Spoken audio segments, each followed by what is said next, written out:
নমস্কার বন্ধুরা, আমি আপনাদের হেলথ অ্যান্ড ওয়েলনেস কোচ। আজকে আপনাদের সঙ্গে একটা সুপার ফুড নিয়ে আলোচনা করব, যেটা কিনা আমাদের সবার জন্য খুব খুব খুব দরকারি। বর্তমানে air pollution, water pollution, soil pollution, বিভিন্ন কারণে আমাদের শরীরে আমরা সঠিকভাবে নিউট্রিয়েন্টস কিন্তু অ্যাকচুয়ালি পাই না। এই নিউট্রিয়েন্টস আমাদেরকে বাইরে থেকে কোনো না কোনো ফ্রুটস, কোনো না কোনো সাপ্লিমেন্টস, কোনো না কোনো ওষুধ এই সমস্তের মাধ্যমে নিতে পারে। কিন্তু আজকে আমি আপনাদের কাছে এমন একটা সুপার বেরি, যেটাকে কিনা ম্যাজিক্যাল ফ্রুট বা ম্যাজিক্যাল বেরি বলা হয়, সেটা সম্পর্কে আপনাদেরকে অবগত করাতে এসেছি। জানেন তো বন্ধুরা, আমাদের প্রকৃতি আমাদেরকে অনেক অনেক অনেক কিছু দিয়েছে, কিন্তু আমরা সেই প্রকৃতিকে চিনতে পারিনি, এখনও পারি না। সেই কারণে আমরা কিন্তু প্রকৃতিকে ক্রমাগত ধ্বংসের দিকে ঠেলে দিচ্ছি। এই প্রকৃতি থেকেই এক অমূল্য সম্পদ, অমূল্য রত্ন, যে রত্ন গোল্ডেন বেরি বা হিমালয়ান বেরি নামে পরিচিত, সেটা আমাদের কাছে বর্তমানে আমাদের হাতে এসেছে। আর আমরা এটা অনেক দিন পরে কিন্তু জানতে পেরেছি। এখনও বর্তমানে এটা সম্বন্ধে রিসার্চ প্রচুর চলছে। বিভিন্ন ইনস্টিটিউশন, বিভিন্ন রিসার্চ অর্গানাইজেশন সবাই মিলে এটার উপর এখন রিসার্চ করছে, এবং এর কার্যকারিতা সম্বন্ধে এবং এর গুণাগুণ সম্পর্কে যদি আপনি জানেন বা শোনেন, তাহলে কিন্তু আমি শিওর আপনারা অবাক না হয়ে থাকতে পারবেন। তো আসুন বন্ধুরা, দেরি না করে আমরা সেই গোল্ডেন বেরি সম্বন্ধে কিছু জেনে নিই। তার আগে অবশ্যই রিকোয়েস্ট করবো সবাইকে, যারা আমার চ্যানেলে নতুন, তারা অবশ্যই চ্যানেলটিকে সাবস্ক্রাইব করে দেবেন। কারণ আমি বিভিন্ন হেলথ টিপস, বিভিন্ন সাপ্লিমেন্টস, বিভিন্ন ডিজিজ সম্বন্ধে এই চ্যানেলে আলোচনা করি এবং আপনাদেরকে হেল্প করার চেষ্টা করি, যাতে করে রোগমুক্ত ভারত আমরা তৈরি করতে পারি। আজকে বর্তমানে আমি যে গোল্ডেন বেরি বা গোল্ডেন ফ্রুটের কথা বলছি, সেটা হিমালয়ান বেরি নামেও পরিচিত। এই হিমালয়ান বেরি নাম হচ্ছে C buckthorn. C buckthorn juice, যেটাকে হিমালয়ান বেরি বা গোল্ডেন বেরি বা গোল্ডেন ফ্রুট বলা হয়ে থাকে। এই যে সি বকথর্ন, এটা কিন্তু আমাদের ভারতের একমাত্র লেহ লাদাখেই নিজে থেকে জন্মায়, নিজে থেকেই গ্রো হয়।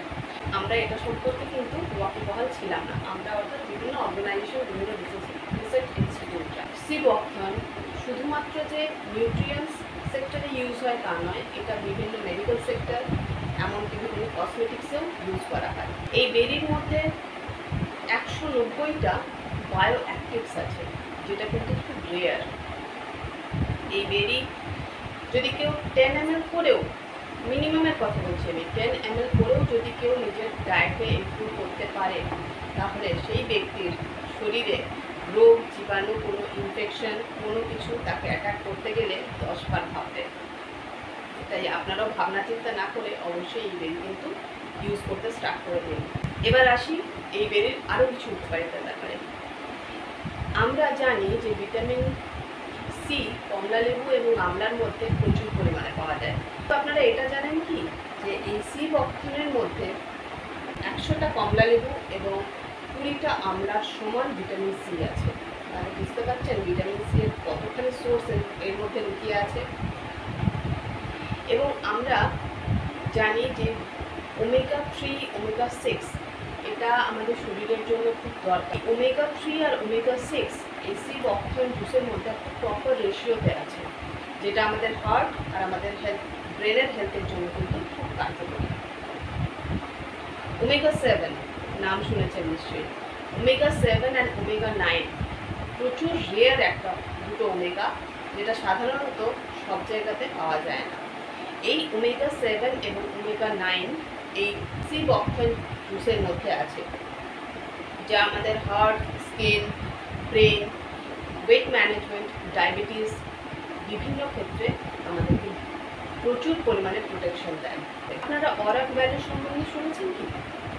অরেক হচ্ছে oxygen free radicals absorption capacity. এই অরেক ভ্যালু যে ফ্রুটের মধ্যে যত বেশি থাকে, সেই ফ্রুটের ক্ষমতা তত বেশি বলে মনে করা হয়। এটা আমি নয়, রিসার্চ বলে। An Apple a day keeps a doctor away, তাই তো? তো এই অ্যাপেলের মধ্যে অরেক ভ্যালু আছে কত জানেন কি? এই অ্যাপেলের মধ্যে অরেক ভ্যালু আছে 4000 to 5000। বেদানা, পোমেগ্রানেট, অরেঞ্জ ভ্যালি হচ্ছে 10,000 to 12,000, অর্থাৎ কিন্তু অ্যাপেলের থেকেও দুগুণ। আর এই সিবকথনের অর্ডার ভ্যালু জানেন কি? আমি শিওর শুনলে আপনারা আশ্চর্য না হয়ে থাকতে পারবেন না। এই সিবকথনের অর্ডার ভ্যালু হচ্ছে 1,24,000, অর্থাৎ 1,24,000, যা কিনা বেদানার থেকে 12 গুণ বেশি। তাহলে বুঝতে পারছেন এর কার্যক্ষমতা কতখানি হতে পারে। আমি এটা জানতে চাই আপনাদের কাছে, আপনারা অবশ্যই কমেন্টে জানাবেন। আপনারা কি ওয়েট করে বসে আছেন যে আপনাদের শরীর কখন কতটা খারাপ হবে, এবং সেই শরীর খারাপের জন্য আমরা কিন্তু আমাদের ঘর বাড়ি জমি জায়গা গয়না গাঠি সমস্ত বিক্রি করে দিয়ে নিমেষের মধ্যে নিঃস্ব হয়ে যাই? সেরকম কিছুর জন্য ওয়েট করছেন কি? অবশ্যই না, নিশ্চয়ই। তাহলে সেটা যদি যাতে না হয় তার জন্য আপনাদের কাছে আমার রিকোয়েস্ট, আপনারা প্লিজ নিজেদের শরীরের খেয়াল রাখুন। এখন থেকে অল্প অল্প অল্প অল্প করে যদি আমরা প্রত্যেকে নিজেদের শরীরের খেয়াল রাখতে শুরু করি এবং সঠিক সাপ্লিমেন্টস, সঠিক মেডিসিন, সঠিক জায়গায় গিয়ে ট্রিটমেন্ট করাই, তাহলে কিন্তু আমরা রোগমুক্ত ভারত গড়ে তুলতে সক্ষম হব। ভালো থাকুন, সুস্থ থাকুন। আজকের মতো এই পর্যন্ত। নেক্সট দিন আমি আরেকটা ভিডিও নিয়ে আসবো। ততদিনের জন্য নমস্কার।